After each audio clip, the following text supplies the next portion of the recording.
Good morning everyone, स्वागत है आपका अपने यूट्यूब चैनल गजेंद्र क्लासेस में। देखिए दोस्तों, आज मैं आप लोगों के सामने जो क्वेश्चन लाया हूँ ये आपके ग्रुप 2 साइक ग्रेड 4 में आए हुए क्वेश्चन है। इसी टाइप के क्वेश्चन आपको व्यापम हर बार एग्जाम में पूछता है,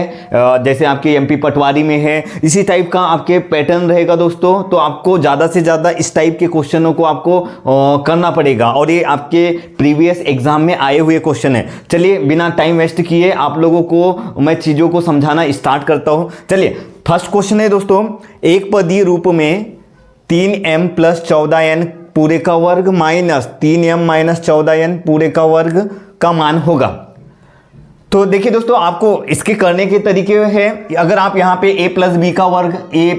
का वर्ग होल वर्ग लगा सकते हैं, फिर उसके बाद यहाँ पे a - b का होल वर्ग, फिर दोनों को आगे सॉल्व कर सकते हैं। लेकिन हम लोगों के पास में एग्जाम में इतना टाइम नहीं होता है, तो इस क्वेश्चन है आपको कोई ना कोई यहाँ पे शॉर्टकट लगाना होता है। तो यह डिपेंड करता है कि आपकी प्रैक्टिस कितनी है। तो चलिए, तो आप देखिए दोस्तों, इसके दो तरीके, यहाँ पे आप a² - b² लगा सकते हैं, a² - b²। तो a² - b² होता क्या है, एक कोष्टक में a + b और एक कोष्टक में a - b, एक कोष्टक में a + b, एक कोष्टक में a - b। तो इसके बाद इसको आप यहाँ पे हल करेंगे तो ये पूरा a का मान हो जाएगा और ये पूरा b का मान हो जाएगा। तो यहाँ पे a का मान रख दीजिए, तो a का मान कितना है 3m + 14n प्लस है तो प्लस b का मान कितना हो जाएगा 3m - 14n, a + b हो गया। ऐसे a - b, तो a का मान पहले लिख दीजिए 3m + 14n, फिर बीच में है माइनस, तो ये माइनस का b का मान ये है तो माइनस का गुना करके लिख दीजिए। तो प्लस वाला है तो माइनस हो जाएगा और माइनस वाला है तो प्लस हो जाएगा। इसके बाद यहाँ पे देखिए +14n - 14n कटेगा, 3m हो जाएगा आपका 6m, या कोई साइन नहीं है, इंटू ये प्लस का 3m ये माइनस का 3m कट जाएगा, 14n 14 दूनी 28n। तो अब 6 × 48 कितना हो जाएगा आपका 168 और m × n हो जाएगा m × n। तो आपका आंसर हो जाएगा 168 mn। तो ये एक a² - b², ये आप तरीका लगा सकते थे, या तो आप इसके लिए ये भी चीजें याद रख सकते हैं दोस्तों, a + b का वर्ग माइनस a - b का होल वर्ग। अगर इस टाइप का कभी भी आपको एग्जाम में पैटर्न पूछा जाए तो इसका डायरेक्ट फार्मूला होता है 4ab, a + b का वर्ग माइनस a - b का होल स्क्वायर। तो इस टाइप का पैटर्न बार बार आपको एग्जामिनर आपसे पूछता है दोस्तों, तब उसका आंसर हो जाएगा 4ab। अगर a + b का होल वर्ग प्लस a - b का होल वर्ग, इस टाइप का पैटर्न होगा, यहाँ माइनस की जगह यहाँ प्लस आ जाए, तब उसका आंसर होता है 2 ब्रैकेट में a² + b²। बहुत ही इंपॉर्टेंट सूत्र है दोस्तों, ये आपको माइंड में सेट कर लेना है, तो इससे बहुत ही आसान हो जाएगा। देखिए यही क्वेश्चन, अब यही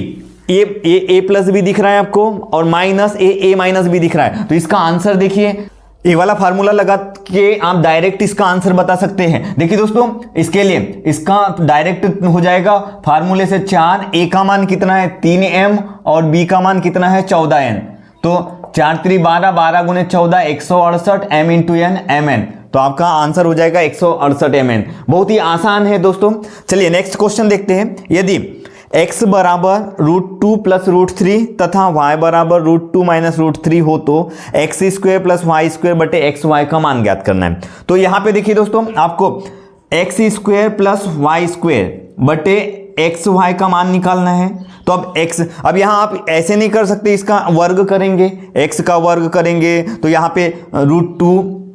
+ √3 का होल स्क्वायर, फिर यहाँ पे √2 - √3 इसका वर्ग करेंगे क्योंकि y का वर्ग है। तो इसका फार्मूला देखिए दोस्तों, आपके पास फार्मूला होता है a + b का होल स्क्वायर, तो ये होता है a² + b² + 2ab, ये फार्मूला होता है आपके पास में। तो यहां से a² + b² का मान कितना निकल सकता है, a + b का वर्ग इधर ही रहेगा प्लस 2ab, इधर आके माइनस का 2ab बराबर a का वर्ग प्लस b का वर्ग, मतलब a का वर्ग प्लस b का वर्ग a वर्ग प्लस b वर्ग का मान आप रख सकते हैं a + b का वर्ग माइनस 2ab। तो इसका मान यहाँ पे रख दीजिए x + y का होल वर्ग माइनस का 2 × xy/xy। अब देखिए यहाँ पे मान रख दीजिए, x का मान रख दीजिए, कितना है √2 प्लस √3, x का मान हो जाएगा प्लस है तो प्लस, y का मान कितना है √2 माइनस √3 इसका वर्ग माइनस 2, x का मान कितना है √2 प्लस √3 और x का मान है आपका y का मान है √2 माइनस का √3 अपॉन में भी देखिए दोस्तों ये xy है यहाँ पे, तो xy आपका मान रखेंगे तो x का मान कितना है √2 प्लस √3 और यहाँ पे √2 माइनस का √3। अब यहाँ पे √3 प्लस का है माइनस का, ये कट जाएगा, √2 और उसके ऊपर 2 की घात है तो इसका 2 बार गुना कर देंगे तो 2 दूनी 4, √2 मिलके 2 बन जाएगा, तो 2 दूनी 4, 4 दूनी 8 बन गया, ये माइनस का 2। अब यहाँ पे √2 प्लस √2 माइनस √3, ये a plus B, a minus B दिख रहा है आपको, तो a का वर्ग माइनस b का वर्ग, तो √2 का वर्ग माइनस का √3 का वर्ग, 2 की घात से वर्गमूल, 2 की घात से वर्गमूल, तो 2 माइनस 3, तो -1 आ जाएगा, तो यहाँ पे आता -1, तो माइनस माइनस प्लस हो जाता और 2 का 2 ही हो जाता, और बटे में अभी इसको हल किए दोस्तों तो इसका मिला है आपको -1, तो 8 और 2 10 और बटे में -1, तो आंसर हो जाता -10, तो आपका करेक्ट आंसर हो जाएगा -10। देखिए दोस्तों ये x² प्लस y² बटे xy है, तो यहाँ पे डायरेक्ट आप ये दोनों को जोड़ दीजिए, ये दोनों को जोड़ दीजिए, तो दोनों को जोड़ेंगे तो √2 हो जाता, √3 कट जाता, तो 2√2 का वर्ग करते तो 2 दूनी 4, √2 मिलके कितना बन जाता 2, तो 4 दूनी 8 मिल जाता वहां पे। उसके बाद ये इसको a plus B, a minus B, ये x इंटू वाई है, मतलब ये दोनों का गुना करते तो आता माइनस का 1 आता, और साथ में क्या है -2 है, तो माइनस माइनस हो जाता +2, और नीचे में xy और है तो -1 नीचे हो जाता, 8 और 2 10 बटे -1 मतलब -10। थर्ड क्वेश्चन है दोस्तों, 2/3 की पावर -3 को किस संख्या से गुना किया जाए जिससे कि गुणनफल 4/9 की पावर -1 के बराबर हो जाए। तो देखिए दोस्तों इस टाइप का क्वेश्चन करने के लिए आपके पास में 2/3 की पावर -3 इसको किस संख्या से गुना, तो आपको नहीं पता है तो इंटू एक्स लिख दीजिए अभी समझने के लिए। 2/3 की पावर -3 इंटू एक्स के साथ में गुना करने पर आपको क्या मिलेगा, बराबर में 4/9 की पावर -1 मिलेगा। ये संख्या को x के साथ में गुना कर दिए तब आपका गुणनफल इतना मिलता है। तो देखिए यहां पे 2/3 की पावर -3 इंटू एक्स को जैसे का वैसा लिख दीजिए। इसके बाद ये 4/9 जो लिखा है दोस्तों आपके पास में, तो 4 होता है आपका 2 का वर्ग और 9 होता है 3 का, तो इसको लिख सकते हैं 2/3 इस पे 2 की घात, और देखिए पहले से इसके ऊपर -1 की घात है तो इस पे -1 की घात करते तो घात के ऊपर घात होती है तो घातों का गुना हो जाता है, तो 2 का ऋण 1 के साथ में गुना हो जाएगा, तो 2 गुणित -1 कितना बनेगा -2। तो इसको लिखेंगे यहाँ पे 2/3 की पावर -2। अब देखिए अब आपको इसको हल नहीं करना है दोस्तों, इसको बैलेंस करना है। तो बैलेंस करने के लिए यहाँ पे x का मान इतना तो पता है, x का मान कितना होगा 2/3 होगा, x का मान कितना होगा 2/3, और 2/3 की पावर यहाँ -3 है, 2/3 की पावर कितना है -3 है, तो -3 को यहाँ पे पावर को बैलेंस कराना है, तो -3 है इधर -2 है, तो यहाँ -2 बनाना है, तो -2 में कितना जोड़ेंगे, -3 में कितना जोड़ेंगे +1 जोड़ देंगे, -3 में प्लस का 1 जोड़ेंगे तो क्या मिलेगा -2 मिलेगा। तो x का मान यहाँ पे हो जाएगा आपका 2/3 और उसकी पावर कितना 1, तभी तो आधा समान है, गुना हो रहा है तो घातें जुड़ जाएगी, तो -3 + 1 -2 तो बैलेंस हो जाएगा। तो आपका x का मान कितना आएगा 2/3, और 1 की पावर लिखते नहीं, लेकिन यहां देखिए आपके पास में आंसर में 2/3 नहीं है, तो आपका इसका अनुपात बदल देंगे 3/2, इसको अनुपात बदल देंगे 2/3 को 3/2 लिखेंगे, तो अनुपात बदलते हैं तो यहाँ पे -1 इनवर्स हो जाता है। जैसे मान लीजिए ऐसे इसको याद रख लीजिए, x की पावर -m है तो इसका जो फार्मूला था इसको प्लस में बनाना है, तो 1/x की पावर m हो जाता है। माइनस की पावर को प्लस में बनाना है तो 1 के बटे में लिख देते हैं। वैसे ही 2/3 है, इसकी पावर कितना 1 है, या -1 है, 2/3 की पावर -1 है, इसको प्लस बनाना है तो इसको 3/2 की पावर 1 बन जाएगा, और 1 की पावर लिखते नहीं है तो 2/3 को आपने क्या लिख दिया, 3/2 की पावर -1, तो आपका आंसर हो जाएगा 3/2 की पावर -1।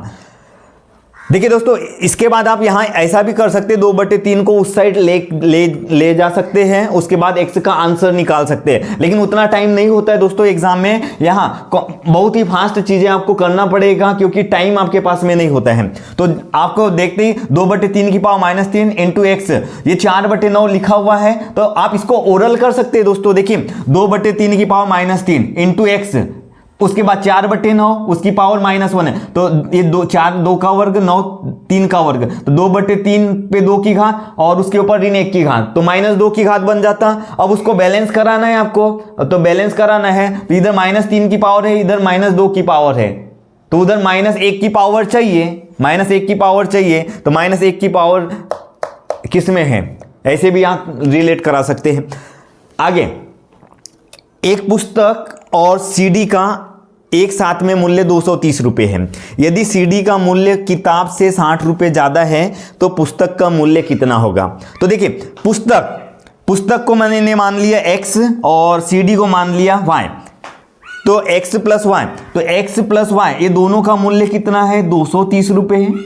और उसके बाद यदि सीडी का मूल्य किताब से 60 रुपये ज़्यादा है, यदि सीडी का मूल्य किताब से 60 रुपये ज़्यादा है, मतलब सीडी का जो मूल्य है, सीडी का जो मूल्य है वाई किताब के मूल्य से, किताब का मूल्य एक्स से कितना रुपए ज़्यादा है, 60 रुपये ज़्यादा है, 60 रुपये ज़्यादा है। तो आपको पूछा है पुस्तक का मूल्य, मतलब एक्स का मान निकालना है, आपको एक्स का मान निकालना है, तो y का मान इसमें रख दीजिए, y का मान इसमें रख दीजिए, तो y का मान इसमें रखेंगे तो x प्लस y का मान यहां रखेंगे तो x प्लस 60 बराबर 230, x से x 2x हो जाता, 60 उधर प्लस में उधर जाके माइनस, 230 में से 60 घटाएंगे तो 170 हो जाएगा, और x का मान हो जाता 2 गुना में उधर जाके भाग में, तो 2 का भाग देते 2 8 16, 2 5 10, 85 आपका आंसर हो जाता। तो देखिए आप इसको ऐसे भी कर सकते थे दोस्तों, आपको एक ही तरीका नहीं है, आपके माइंड में कॉन्सेप्ट आना चाहिए कि आपके माइंड में एग्जाम में बैठे बैठे आपके माइंड में कौन सा आपका तरीका आपके माइंड में आता है। तो देखिए पुस्तक और सीडी का मूल्य मिला के x 230 रुपये है, या इसको आप y प्लस एक्स भी लिख सकते हैं, कोई दिक्कत नहीं है, y प्लस एक्स लिख सकते हैं। उसके बाद यदि सीडी का मूल्य किताब से 60 रुपये ज़्यादा है, मतलब उनका अंतर y माइनस एक्स का दोनों का अंतर कितना है, 60 रुपये है, और आपको पुस्तक का मूल्य चाहिए, पुस्तक का मूल्य चाहिए तो ये दोनों का अंतर ले लीजिए, अंतर लेंगे तो ये दोनों जुड़ जाएंगे, माइनस माइनस प्लस हो जाता, तो x से x 2x, और यहां माइनस करते 230 में से 60 घटाए तो कितना हो जाता, 230 में से 60 घटाए 170, और 170 का आधा 85। इसको भी आप ओरल कर सकते थे दोस्तों। चलिए 5वां क्वेश्चन है दोस्तों, यदि रजत 120 कैंडी खरीदता है और उनमें से 30 रास्ते में खो देता है, घुमा देता है उनको, शेष बची कैंडी का प्रतिशत कितना है। तो देखिए रजत के पास स्टार्टिंग में कितनी कैंडी थी, 120, लेकिन रास्ते में उसने क्या किया, 30 कैंडी को खो दिया, मतलब घुमा दिया, तो उसके पास बची कितनी, 90 कैंडी। 120 में से 30 को उसने खो दिया तो बचा कितना, 90। तो बताना है आपको शेष बची कैंडी का प्रतिशत, तो बची कितनी दोस्तों, 90, और स्टार्टिंग में कितनी थी, 120, बची वाली जितनी बची ऊपर, और स्टार्टिंग में जो थी, प्रारंभ में जो थी वो बटे में 120, और प्रतिशत का 100। अब इसको काट दीजिए, 0 से 0 कट जाएगा, 3 3 9, 3 4 12, 4 से 100 25 बार कट जाएगा, 25 3 75, तो 75% आपका आंसर हो जाएगा। नेक्स्ट क्वेश्चन है आपके पास में, यदि प्रतिवर्ष 6% की दर से 3 सही 1/2, मतलब 3.5 वर्षों के लिए एक निश्चित राशि का साधारण ब्याज 5,460 रुपये है, तो राशि होगी, तो 3 सही 1/2%, 3 सही 1/2 वर्ष मतलब 2 3 6, 6 और 1 7, ये 7/2 वर्ष हो जाएगा, 3.5। तो